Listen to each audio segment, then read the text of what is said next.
Hi friends, అందరికీ నమస్కారం. YCP top నేతకి విషాదం. ఇంట్లో కార్యాలయంలో సోదాలు. అసలు ఏం జరిగిందన్న పూర్తి వివరాలు తెలుసుకునే ముందు వీడియోనైతే పూర్తిగా చూడండి. అలాగే సబ్స్క్రైబ్ చేసుకోవడం మర్చిపోకండి.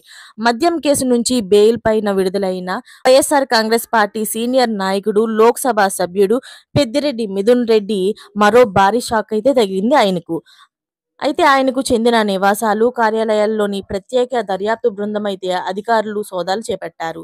ఈ ఉదయం నుంచి కూడా అంటే ఈ రోజు ఉదయం నుంచి సోదాలు కొనసాగుతున్నాయి. హైదరాబాద్, బెంగుళూరులోని మిథున్ రెడ్డికి సంబంధించిన అన్ని కార్యాలయాల్లోని విస్తృతంగా తనిఖీలైతే నిర్వహిస్తున్నారు. మొత్తం 4 బృందాలు ఈ తనిఖీల్లో పాల్గొన్నట్లు తెలుస్తుంది.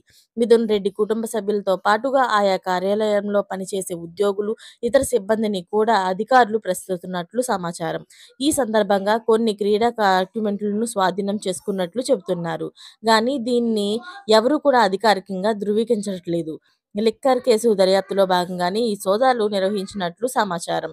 ఏపీ లిక్కర్ కేసులోని మిథున్ రెడ్డి A4గా ఉన్న విషయం తెలిసిందే. గతంలో ఆయన అరెస్ట్ అయ్యారు కూడా. 71 రోజుల పాటు జ్యుడిషియల్ కస్టడీ ద్వారా ఇటీవలే రాజమండ్రి కేంద్ర కారాగారం నుంచి బెయిల్ పైన విడుదలైన ఉన్నారు.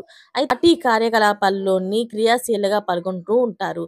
ఆయన బెయిల్ పైన విడుదలైన తర్వాత పార్టీ అనంతపురం శ్రీ సత్యసాయి నెల్లూరు జిల్లా రీజనల్ కోఆర్డినేటర్ అపాయింట్మెంట్ అయితే అయ్యారు.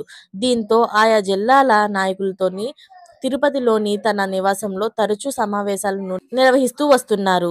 అయితే ఇలాంటి టైంలో ఆయన పైన ఇలా సోదాలు జరగడంతోని అందరూ కూడా తీవ్ర టెన్షన్‌లో ఉన్నట్లు తెలుస్తుంది. మరిన్ని లేటెస్ట్ అప్డేట్స్ కోసం ఛానల్‌ని సబ్స్క్రైబ్ చేసుకోండి. Thanks for watching friends.